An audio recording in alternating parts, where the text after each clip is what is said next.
Let's get to our next guest here, Mike McAllister, as we continue to talk Orange football recruiting. Mike, never a quiet day on this, is there now? Every day someone's committing and new stuff happening. Up to 23 in the class now, Mike. So I guess let's work backwards through what's happened. Who's Rayshawn Andrews? What did Fran get with this guy that verbaled last night? A long defensive back, 6'4". They're going to bring him in to start at corner, but because of that length, has the ability to play safety as well. Someone who was supposed to officially visit Penn State this coming weekend and canceled his visit to Happy Valley in order to commit to Syracuse. So I think that tells you talent level-wise what you're looking at. Bonded really, really well with Justin Barron, who's another defensive back from Connecticut, on his official visit, and someone who fits the bill in terms of the measurables for what Fran Brown is looking for in defense backs. Mike, we talked about it last week, I think, and it's happened like multiple times this week. Guys canceling future visits after their trip here. I don't know what Fran's doing, but man, it must be convincing, right? If guys are canceling free trips elsewhere later on in the month.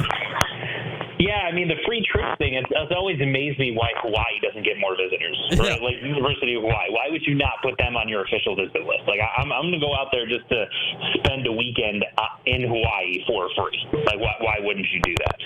But that said, it goes back to Fran Brown and the coaching staff's recruiting acumen, and anytime you get someone on campus, it feels like they have a legitimate shot to land that player.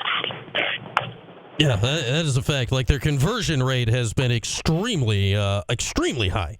Like, at least of guys that have shown up on campus, which is not necessarily a thing you'd expect. The name we gave out yesterday was Quante Gillians, who's a three-star D-end, it would appear, from the Rochester area. He goes to Aquinas, and, it's again, right, Mike, another one of these top New York guys that Fran has grabbed.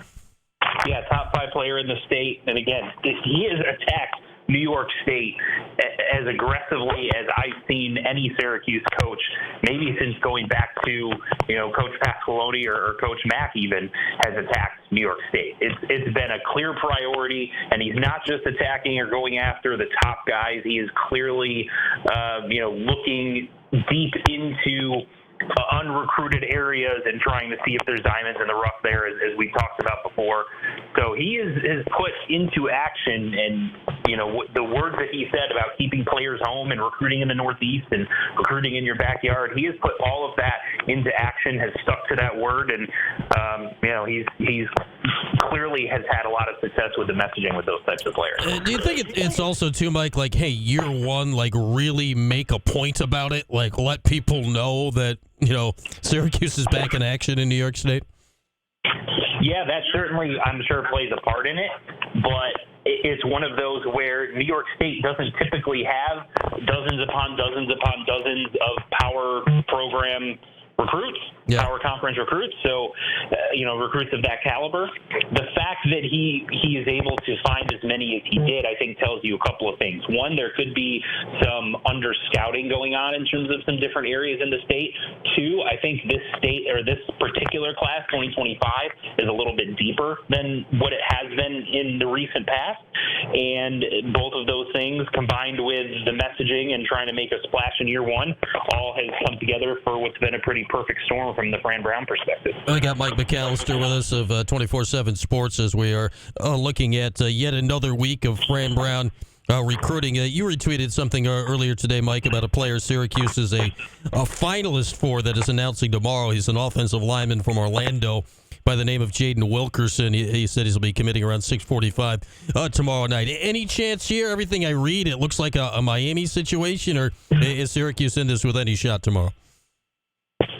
I don't think Syracuse has much of a shot, to be honest with you. It sounds, everything that we're hearing, it sounds like Miami is the favorite going into it. So I'll never say never with Fran Brown. I do remember there was a recruit last cycle that the name is escaping me at the moment, but he took an official visit, I think, to Mississippi State, and crystal ball predictions started coming in for him to pick Mississippi State, and then, like, hours after all those predictions started coming in, the player announced for Syracuse. So do I think it's impossible? No, but all the tea leaves here are pointing towards Miami, so it would be a surprise if it ended up being anyone else. All right. Well, nice to be in the mix anyway, but didn't seem likely for tomorrow. And up to 23 in this class now, Mike.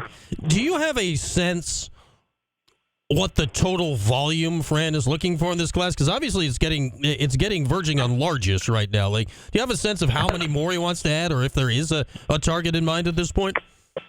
I don't have an exact number. I would guess somewhere in the 25 to 30 range, just based on who they're still targeting and those types of things. But it's getting to the point where they can't just take basically anybody, right? They have to be a little bit pickier, because you start getting north of 30, even though that the cap of 25 players in a class is no longer there. So they technically could take a full 85-man roster and put that into one class, technically. That it does impact your ability to recruit in future recruiting classes, and you don't know how things are going to work out in terms of transfers, and so you have to make sure that you're keeping scholarships open for that. So there's a lot of things to factor in here, but I think what it tells me is Fran is looking at the roster, trying to find out areas where he thinks he can improve it, build that foundation, and because of the success that he's had with a lot of guys that he really likes, that means that there could potentially, it's looking like there's going to be a larger than normal class. Yeah, already at 23, just shocking numbers for this time in May. It's one of the largest classes nationally right now. But that leads me to this here, Mike, as last weekend we saw that there were 3 4-star players on campus. You'd think at this point, if you're going to try to add, you want to add some top-shelf players. C.J. May was here, defensive end from Alabama. Tyler Williams, wide receiver from Florida. Dwayne Calloway, cornerback from Ohio. What's your read on that group, and if any may have Syracuse leans right now? Yeah, so you start looking at the 4-star players, right? So Galloway is hard to get a read on. I've reached out to him a few times to try to talk to him after his visit and didn't get much of an answer there. Haven't been successful in terms of connecting with him. But as far as C.J. May goes, he was the 4-star edge that visited. I think Syracuse made a huge impression with him. Yeah. He was tweeting out pictures of himself riding around campus with Nick Williams, who was in, I forget what they call it, but it's this really fancy vehicle type thing. And he seemed to really be enjoying himself. He posted sort of like a mini video, like a social media video that was a little over a minute long of different highlights of the visit. That's not something you typically see unless someone had a great time talking to him. It sounds like Syracuse is currently in the lead, but he's got some other visits, or he's got a decision as far as his top 4. I think he's supposed to be releasing on the 24th. And then he's looking to announce his decision on July 13th. I think if the decision was coming this week, you'd feel pretty good about Syracuse's chances. But in recruiting, things can change at the flip of the switch. So you never know between now and then. But I do think Syracuse is going to have a real good shot to get him at that point.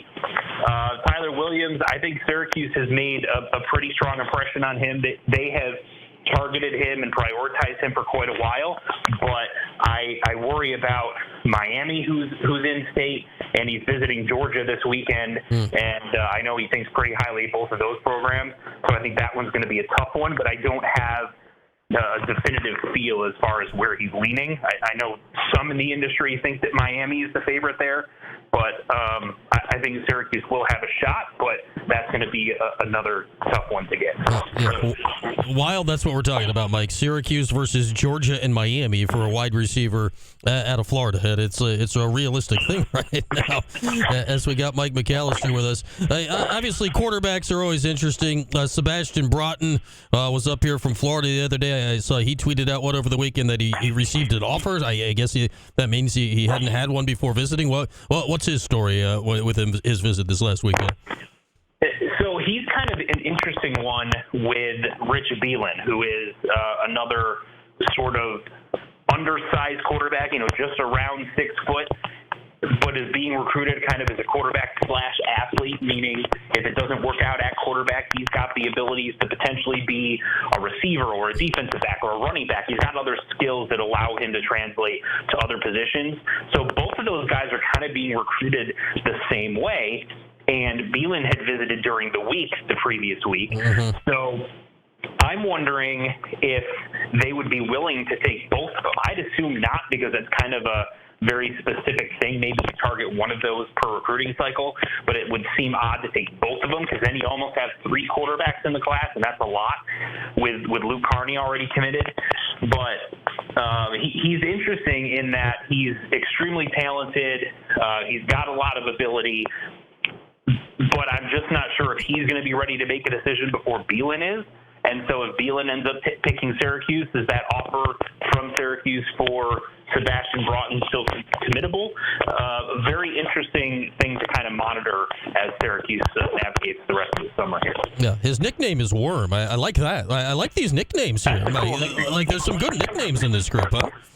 Yeah, I mean, the only other person I know whose nickname was the Worm was a Hall of Fame basketball player. So if he can replicate that in football terms and become a Hall of Famer, let's go. Yeah, I haven't seen him hanging out with any dictators like Rodman, but, whatever, do what you got to do here. The other quarterback that was here this weekend, and this could have a more immediate impact potentially on things, right, is Tyler Throckmorton. He's an Oregon State transfer, never played there, 2 years as a redshirt or a backup from California. What's the deal with this guy? What drew Syracuse's interest, and is there a legit shot here?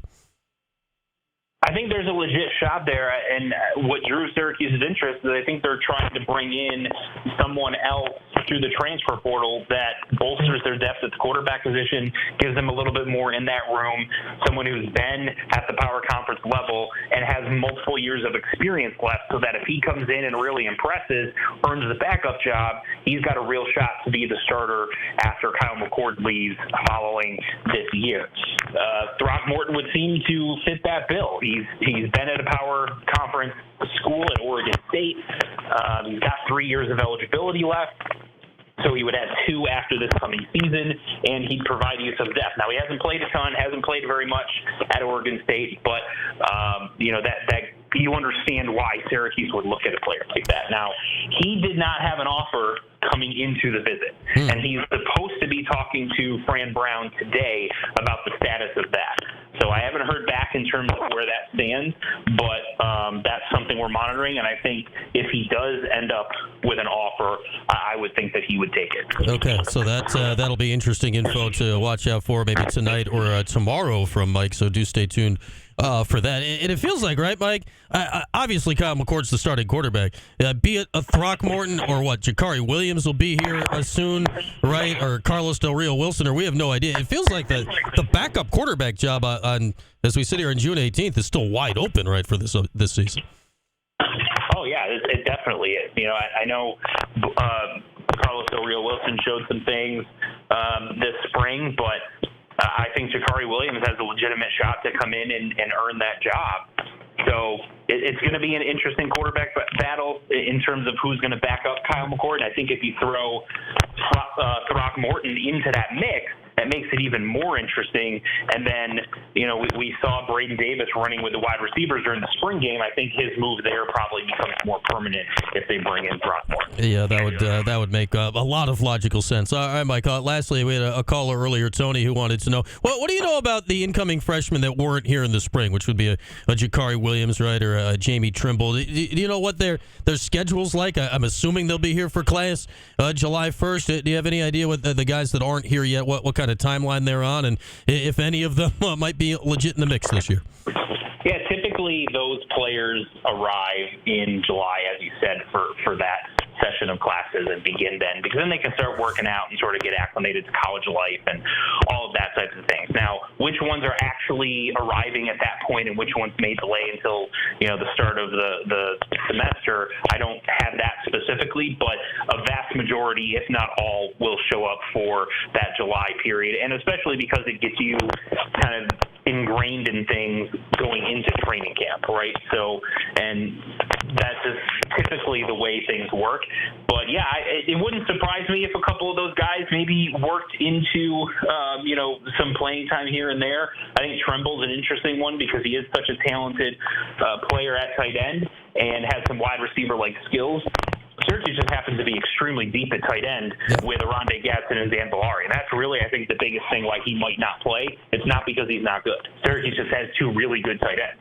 So I could see him mixing in here and there. I think the wide receivers are pretty well going to be set with the guys they've got returning and coming in from the transfer portal. But, it wouldn't surprise me if a defensive back maybe worked their way into the rotation. Otherwise, I think most of the guys you see or that you saw during the spring are going to be the guys you see this fall. All right, Mike. Good stuff as always. We'll probably do this again next week because it keeps just happening. It won't stop happening. But good to chat as always, my friend. Thanks, Brian. Appreciate it. All right, there he is, Mike McAllister. Check him out, 247. Mike's Twitter, at McAllisterMike1. Stuff will happen tonight. I don't know what. Something will happen. It always does. We'll take a break. We're back after this with What's on Tap next here on Q Sports Talk and ESPN Radio.